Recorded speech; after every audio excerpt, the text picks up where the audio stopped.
সাবেক পরিকল্পনা মন্ত্রী ও সুনামগঞ্জ ৩ আসনের সাবেক সংসদ সদস্য এম এ মান্নানের জামিন শুনানিতে দুপক্ষের আইনজীবীদের হট্টগোলের পর সাবেক পরিকল্পনা মন্ত্রী এম এ মান্নানের জামিন মঞ্জুর করেছেন আদালত। আদালত তার শারীরিক দিক বিবেচনা করে ২০,০০০ টাকা বন্ডে জামিন দিয়েছেন।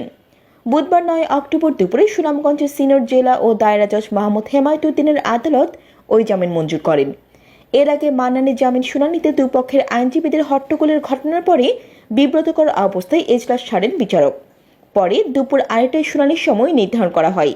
জানা যায়, সকাল 10:30টায় আদালতে বাদী ও আসামি পক্ষের আইনজীবীরা জামিন শুনানি শুরু করতে চাইলে বাদী পক্ষের আইনজীবীরা আদালতকে বলেন মামলাটি অস্বাভাবিকভাবে তারিখ পড়েছে।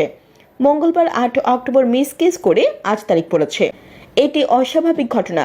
বাদী পক্ষের আইনজীবীরা এই মামলার জামিন শুনানিতে প্রস্তুত নন। এ নিয়ে উভয় পক্ষের আইনজীবীদের মধ্যে তুমুল হট্টগোল শুরু হয়। এক পর্যায়ে আদালতের বিচারক এজলাস ছেড়ে খাস কামরায় চলে যান তারা।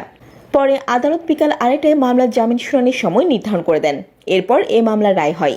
উল্লেখ্য, ২ সেপ্টেম্বর সুনামগঞ্জের সিনিয়র জুডিশিয়াল ম্যাজিস্ট্রেট আদালতের বিচারক নির্জন কুমার মিত্রের আদালতে নাজির আহমদের ছেলে হাফিজ আহমদ বাদী হয়ে ছাত্র জনতার উপর হামলার অভিযোগে একটি মামলা দায়ের করেন। বাদী হাফিজ আহমদ সুনামগঞ্জের দোয়ারাবাজার উপজেলার লক্ষ্মীপুর ইউনিয়নের এরোয়াখাই গ্রামের বাসিন্দা। জান্নাতুল আফসানা, নিউজ ডেস্ক।